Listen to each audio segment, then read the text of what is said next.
Halo guys, saya Sandi Tumiwa dari Prodi Ilmu Komunikasi dengan NIM 2301141140. Jadi guys, kita kali ini akan langsung menuju tempat riset, yaitu di organisasi Lembaga Satu Amal Indonesia.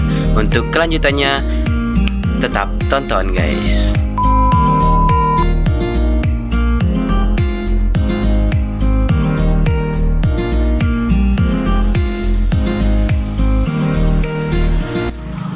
Oke guys, kita kali ini sedang menuju Sekretariat Satu Amal Indonesia.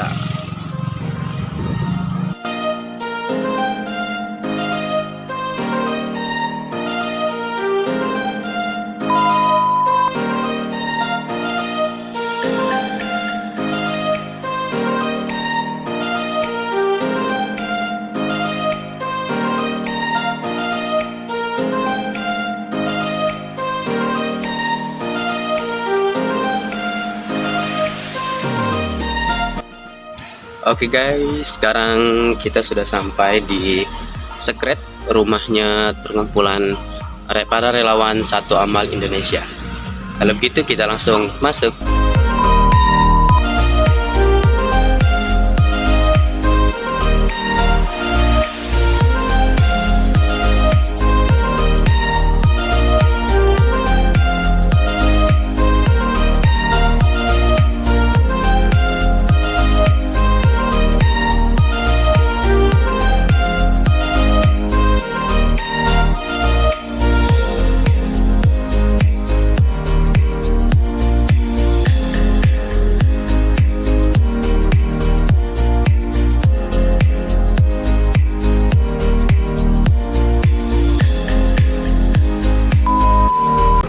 Kenalkan, nama saya Sandi Tumiwa dari Universitas Kota Palembang, Prodi Ilmu Komunikasi, Fakultas Ilmu Sosial dan Ilmu Politik. Jadi kak, tujuan Sandi ke sini ada tugas MK, mata kuliah Ilmu Manajemen, bahwasanya kami itu disuruh untuk riset organisasi atau lembaga yang bersifat kepedulian. Jadi setelah saya dicari tahu di Palembang ini, bahwasanya ada salah satu organisasi yaitu Satu Amal Indonesia yang bersifatnya kepedulian. Kalau boleh tahu, kakak ini boleh coba kak? Oke, jadi perkenalkan, nama kakak Ardina. Kakak kalau di Satu Amal Indonesia sebagai kepala dari bidang marketing komunikasi dari Yayasan Satu Amal Indonesia. Sekaligus juga sebagai kepala sekolah dari program sekolah gratis yang PAUD dari namanya, yang merupakan turunan juga dari Satu Amal Indonesia. Kalau itu boleh sambil mulai aja langsung wawancara ya. Pertama-tama kak, bisa jelasin nggak komunitas Satu Amal Indonesia itu komunitas apa gitu? Oke, jadi dalam bentuk Satu Amal Indonesia itu tersendiri, bentuknya itu adalah yayasan. Jadi Satu Amal Indonesia ataupun Yayasan Satu Amal Indonesia itu adalah yayasan yang bergerak dalam bidang sosial kemanusiaan dan juga filantropi. Jadi ada beda antara yayasan, antara organisasi, antara komunitas, antara lembaga, itu kan berbeda sih. Jadi kita menyebutnya sebagai Yayasan Satu Amal Indonesia. Nah, Yayasan Satu Amal Indonesia ini adalah yayasan yang bergerak dalam bidang filantropi sosial kemanusiaan yang telah mendapatkan perizinan resmi dari Kemenkumham. Kemudian juga kalau dalam lingkup skala lokal, kita juga telah mendapatkan perizinan dari Dinas Sosial Kota Palembang. Itulah sekilas tentang Yayasan Satu Amal Indonesia. Nah, Yayasan Satu Amal Indonesia ini lahir dan berdirinya memang dari Kota Palembang, dan kita ini bukan cabang, tapi ini adalah pusatnya dari Yayasan Satu Amal Indonesia. Dan sampai saat ini kita memang belum buka cabang di kota-kota lain, baik skala kabupaten maupun skala provinsi. Jadi memang pure ataupun lahirnya dari Kota Palembang, Sumatera Selatan, dan harapannya kebermanfaatannya untuk skala yang lebih besar. Jadi Satu Amal Indonesia ini bukan turunan dari Kemensos atau dari Dinas Sosial kak ya? Bukan, tapi memang lebih ke yayasan swasta. Tapi kalau perizinan tetap kita berkoordinasi dan mengurus perizinan tersebut kepada Kemenkumham tadi dalam waktu pendirian yayasan, kemudian ke Dinsos, Dinas Sosial Kota Palembang untuk perizinan sebagai lembaga kesejahteraan sosial KKS.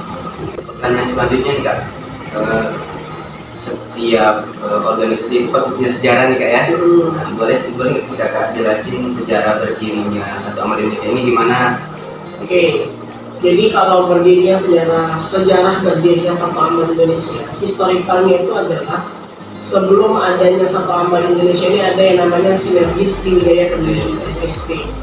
Nah, Satu Amal Indonesia ini lahir dari Sinergis Sriwijaya Peduli. Jadi kalau dari Sinergis Sriwijaya Peduli itu sudah berdiri sejak tahun 2017 kemarin. Basecampnya sama di sini.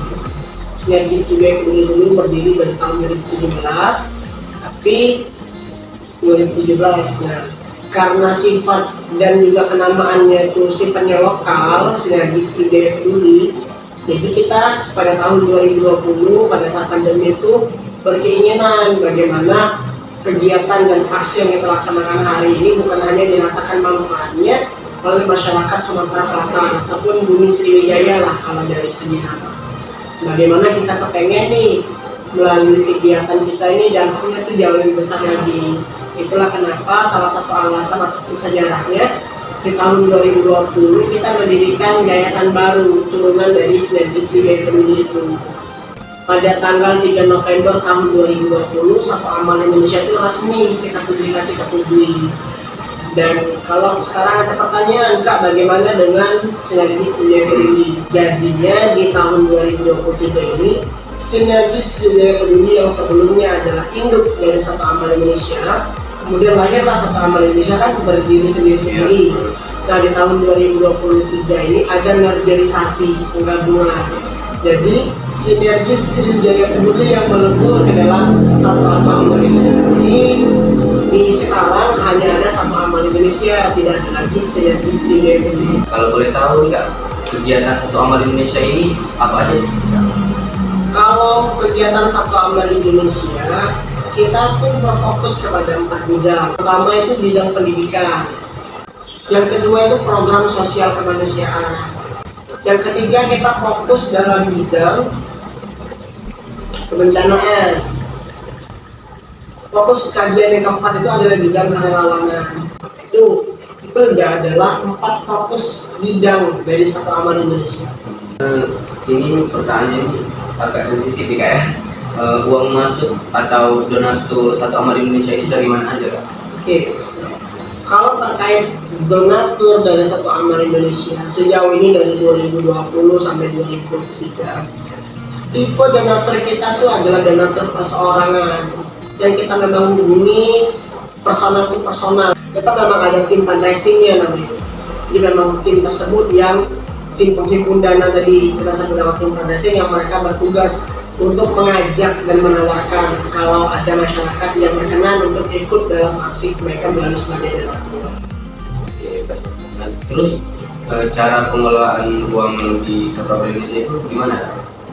Sebenarnya kalau dalam segi pengelolaan kita memang karena kita itu adalah lembaga sosial kemanusiaan, ya, tetap ada dana yang dipotong sebagai bentuk operasional. Tapi kalau dari kita, standarnya Satu Amal itu maksimal 10% dari uang penghimpunan itu kita gunakan untuk operasional. Operasional itu baik dalam segi pengantaran donasi, baik segi untuk gaji pegawai, baik segi untuk pembiayaan sewa rumah dan lain sebagainya. Nah ini lupa kak. Sekarang berapa sih kak jumlah anggota Satu Amal Indonesia? Kalau untuk jumlah secara keseluruhan, karena sekarang kita sudah masuk, ini sudah relawan angkatan 6, kurang lebih itu ada 370 relawan seluruh totalnya ya. Ada 370 relawan. Tapi kalau ditanya berapa jumlah relawan yang aktif, maka indikator yang kita pakai itu adalah indikator keaktifan di bulan Agustus yang lalu. Totalnya itu ada 103 relawan yang aktif dalam kegiatan yang kita laksanakan. Nah mungkin ini pertanyaan terakhir ya, mungkin untuk teman-teman semua yang nanya nih kak, bagaimana sih cara daftar atau bergabung agar bisa masuk ke dalam relawan Satu Amal Indonesia gitu?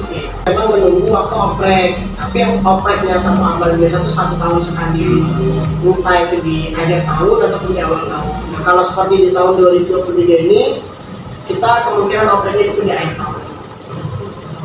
Nah mungkin itu saja kak pertanyaan-pertanyaan dari Sandi.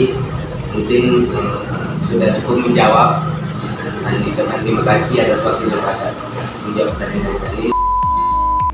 Jadi, kesimpulan dari riset ini adalah bahwasanya organisasi Satu Amal Indonesia yang mana bergerak di bidang sosial kemanusiaan dan tanggap bencana sangat berpengaruh besar bagi lingkungan masyarakat. Karena apa? Dampak positif yang ditebarkan oleh Satu Amal Indonesia sangat-sangat membantu masyarakat yang memang benar-benar membutuhkan bantuan. Dan juga Satu Amal Indonesia berdiri untuk meningkatkan rasa kepedulian masyarakat terhadap sesama manusia dan juga untuk menumbuhkan rasa kecintaan para anak muda terhadap organisasi kemanusiaan. Jadi, tunggu apa lagi? Yuk buruan join Satu Amal Indonesia sekarang juga.